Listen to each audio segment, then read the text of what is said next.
পৃথিবীর মধ্যে অনেক মসজিদ আছে, আছে না? সমস্ত মসজিদের ফজিলত কিন্তু সমান না। মসজিদ আল্লাহ তাআলার ঘর, পবিত্র জায়গা। যেমন পাঞ্জেগানা মসজিদ আছে, আছে না? এখানে পাঞ্জেগানা 5 ওয়াক্ত নামাজ আদায় করা হয়। এটা জুমার মসজিদ না। ওই পাঞ্জেগানা মসজিদের তুলনায় জুমার মসজিদ যেটা, এটা ওয়াকফকৃত জায়গা, যেটা ওয়াকফকৃত জায়গা ওইটার মধ্যে জুমার নামাজ আদায় করা যায়। এটা হলো মাসআলা। জুমার নামাজ আদায় করতে হলে ওয়াকফকৃত জায়গা লাগবে, যেটাকে ওয়াকফ করে দেওয়া হয়েছে আল্লাহর নামে মসজিদের জন্য। পাঞ্জেগানা মসজিদের তুলনায় ওই জুমার মসজিদের ফজিলত বেশি। এমনিভাবে এই সমস্ত মসজিদের তুলনায় বাইতুল মাকদাসের ফজিলত বেশি। আর বাইতুল মাকদাসের তুলনায় মসজিদে নববী, যেটা মদিনার মসজিদ, আল্লাহর নবীর মসজিদ, ওই মসজিদের ফজিলত বেশি। আবার মসজিদে নববীর তুলনায় বাইতুল্লাহ, মক্কা শরীফ যেটাকে আমরা বলি বাইতুল্লাহ শরীফ, ওই বাইতুল্লাহর দাম বেশি। এক হাদিসের মধ্যে, এক বর্ণনার মধ্যে এসেছে, মসজিদে নববীর মধ্যে 1 রাকাত নামাজ আদায় করলে 1000 রাকাতের সওয়াব ওই ব্যক্তির আমল নামায় দিয়ে দেওয়া হয়। অন্য এক বর্ণনার মধ্যে এসেছে, মসজিদে নববীর মধ্যে 1 রাকাত নামাজ আদায় করলে 50,000 রাকাতের সওয়াব তার আমল নামায় দিয়ে দেওয়া হয়। সুবহানাল্লাহ। হযরত আনাস ইবনে মালিক রাদিয়াল্লাহু তাআলা আনহু বলেন, এই শাবান মাসের আগের মাসের নাম হলো রজব মাস।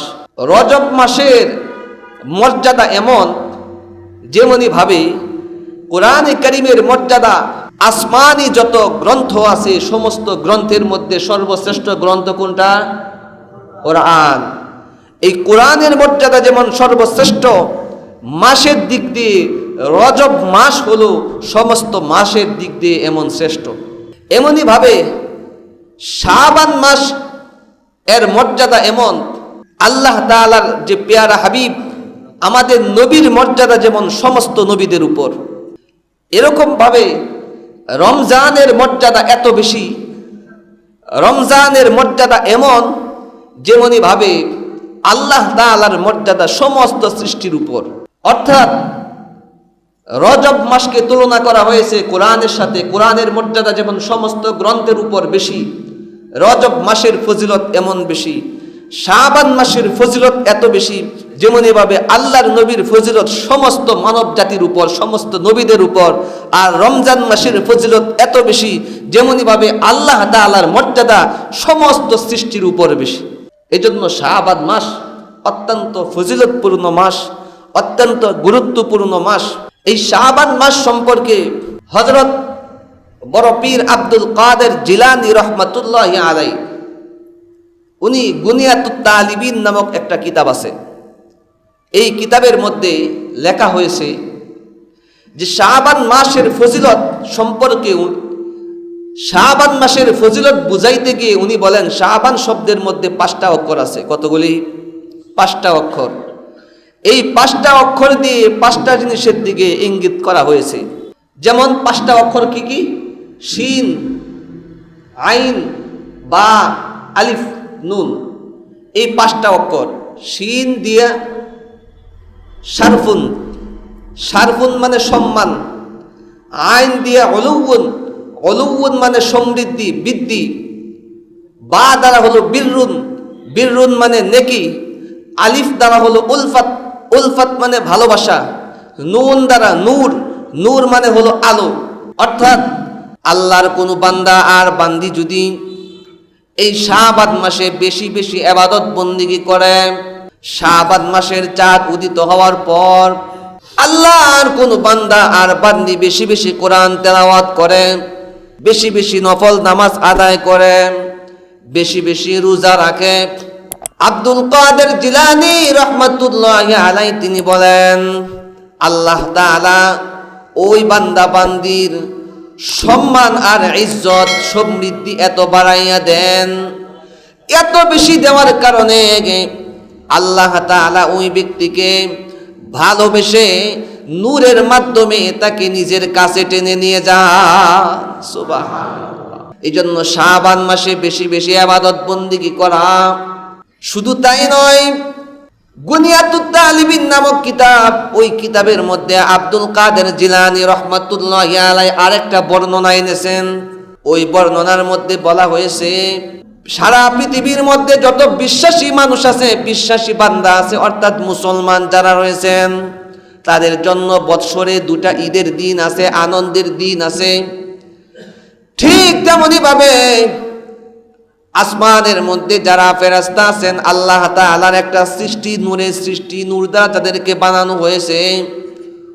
ওই ফেরেশতাদের দুইটা ঈদের দিন আছে, দুইটা আনন্দের দিন আছে।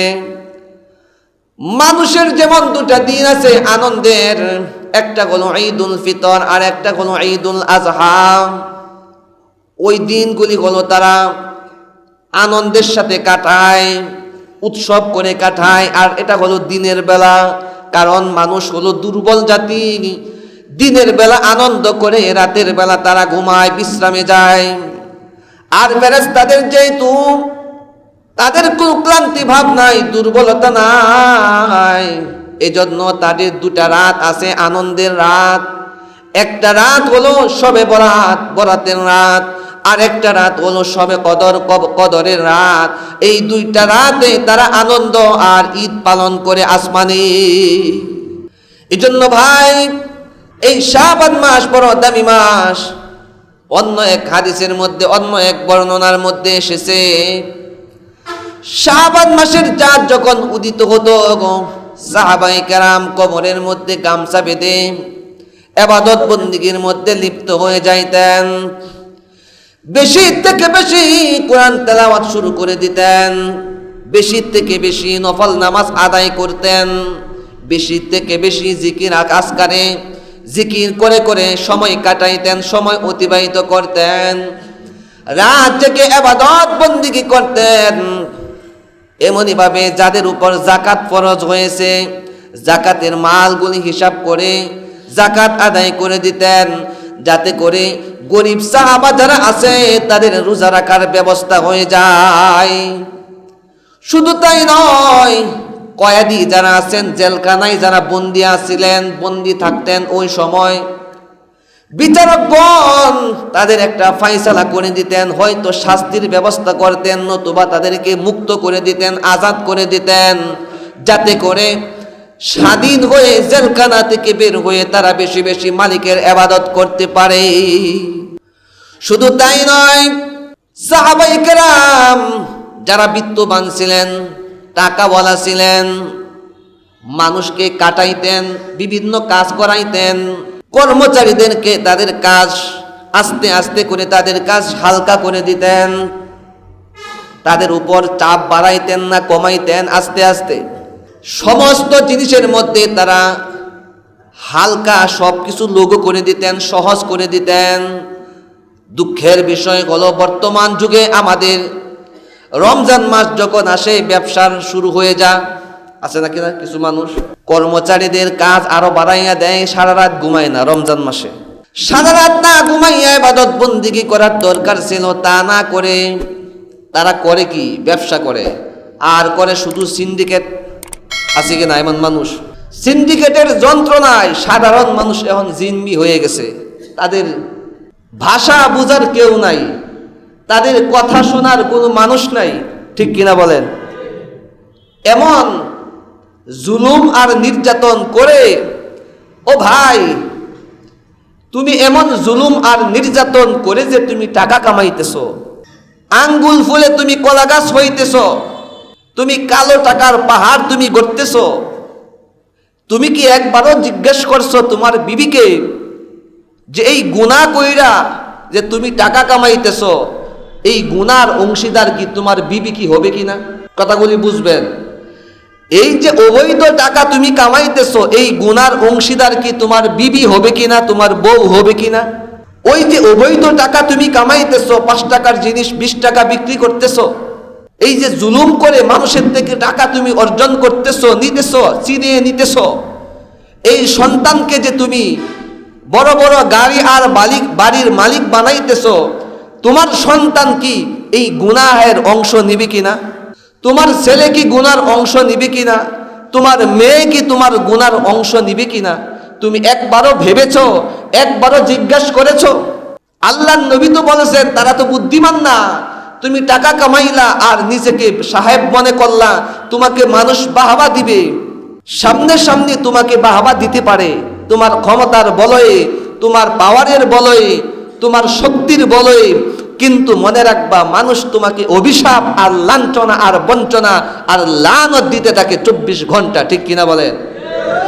এজন্য ব্যবসায়ী ভাইয়েরা যারা আছেন, রমজান মাস আসলে সাহাবায়ে কেরাম সব কিছু সহজ করে দিত। আল্লাহর নবীর নির্দেশ ছিল সহজ করে দেওয়া, রমজান মাসে বেশি বেশি ইবাদত বন্দিগি করা।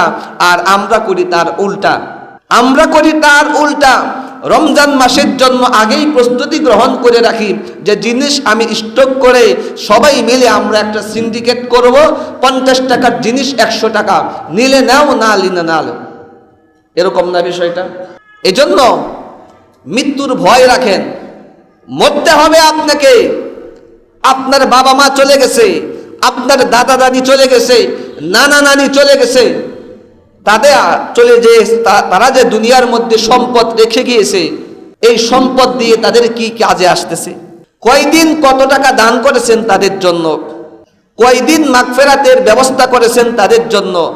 কয়দিন আল্লাহর কাছে মাপ চাইছেন তাদের জন্য? এই বিষয়গুলি কি একবার ভেবেছেন? এই বিষয়গুলি কি একবারও চিন্তা করছেন? ওই রকম ভাবে তো আপনাকেও চলে যেতে হবে।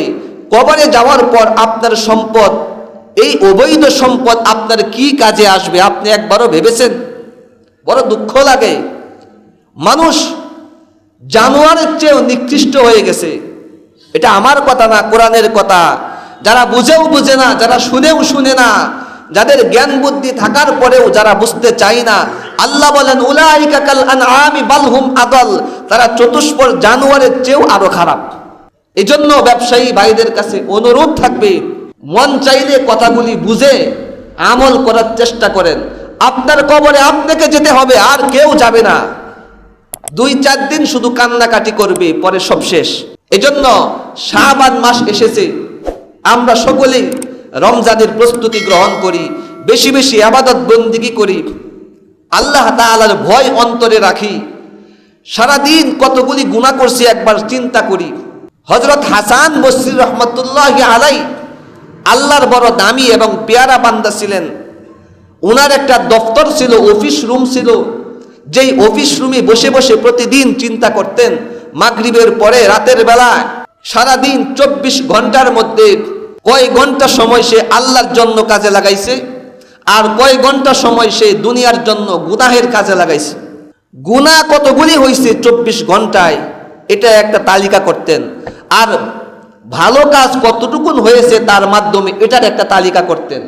যদি দেখেছেন গুনাহের সংখ্যা, গুনাহের পাল্লা ভারী হয়ে গেছে তার, তখন নিজে নিজে নিজের কানে টান দিতেন, নিজের গালে থাপ্পড় দিতেন, আর বলতেন আল্লাহর নাফরমান, আল্লাহর খায়া, আল্লাহ তাআলার নিয়ামত ভোগ করে, আল্লাহর জমিনে বসবাস করে আল্লাহ তাআলার গোলামি করস না, শয়তানের গোলামি করস, নিজের নফসের গোলামি করস। এভাবে এভাবে নিজেকে নাফরমান বলে গালি দিতেন। আর আপনি আমি এই কথা কি একবারও ভেবেছি? একবারও চিন্তা করছি? আল্লাহ আমাদের সবাইকে বুঝার তৌফিক দান করুক। সকালে বলে আমিন।